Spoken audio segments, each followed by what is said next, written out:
Dark Cloud is a great game developed by Level 5 and is one of the earlier RPG titles on the PlayStation 2, having been released in Japan in 2000 and the rest of the world in 2001. The main reason for me making it a Game Light episode is because Kate Covington made a video for the Village Festival song, and it's amazing. Go watch it here. I have a link, yes. Look, link, yes, link it. I'll also put the link in the description too.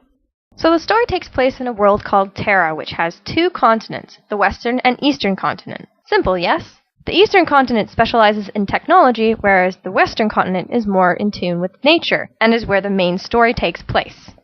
As peaceful as it is, it doesn't last, as the Dark Genie, a strong magician thing, is revived through some dance ritual and who immediately starts terrorizing the homes of our adventurers. The Fairy King prevented the major places in the Western continent from being completely wiped out by sealing them in special items called atlas. They look like giant nuts, pretty much. These atlas contain buildings, people, and objects of the town or village.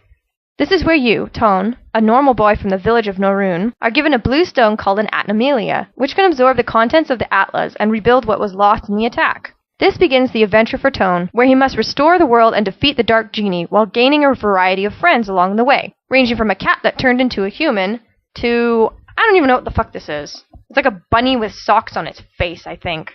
This is an action RPG in that A button attacks, and you can move around freely. You can only pick one character at a time when in dungeons, but you can cycle through the menu to pick someone else if you need their weapon to clear an obstruction, such as a hammer to hit a button on the ground. The dungeons you encounter are randomly generated, and it's like a dungeon crawler, and can get a bit boring after a while once you're seeing the same rooms over and over again. Anyways, Dark Cloud has a few unique things about it, including the water meter and... the weapon durability meter. Your character will get dehydrated as they wander around through the dungeon, which means you need to get a good supply of water to keep your people going. There are usually springs or wells that restore your water located in dungeons in case you run out. If you do run out of water, your HP will slowly be depleted. Makes sense, but kind of annoying.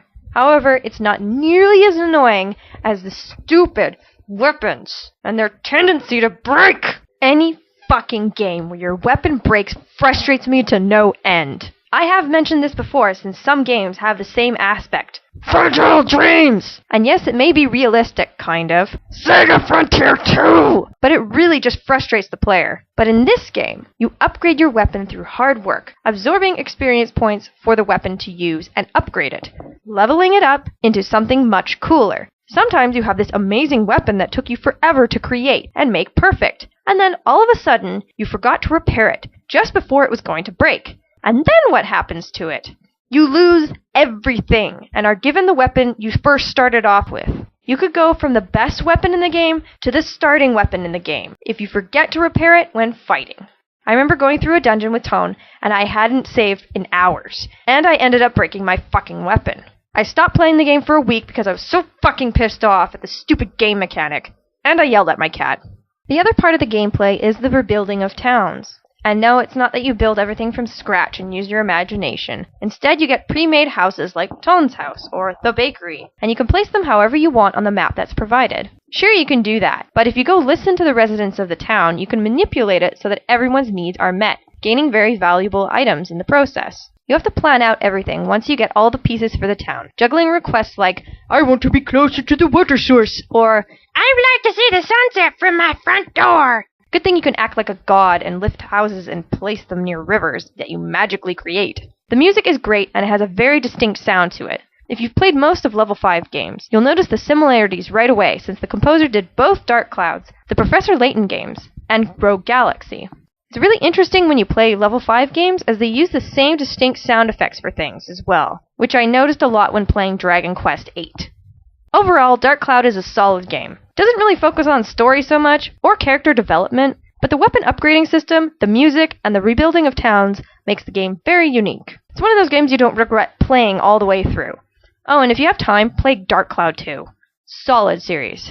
If you plan to play this game, always have some fucking repair powder. No, not just some, lots of fucking repair powder! Also, make sure to level up your characters as equally as possible. The game will fuck you over if you don't at least try. Enjoy! Dark Cloud is a great game. Great start. First fucking line.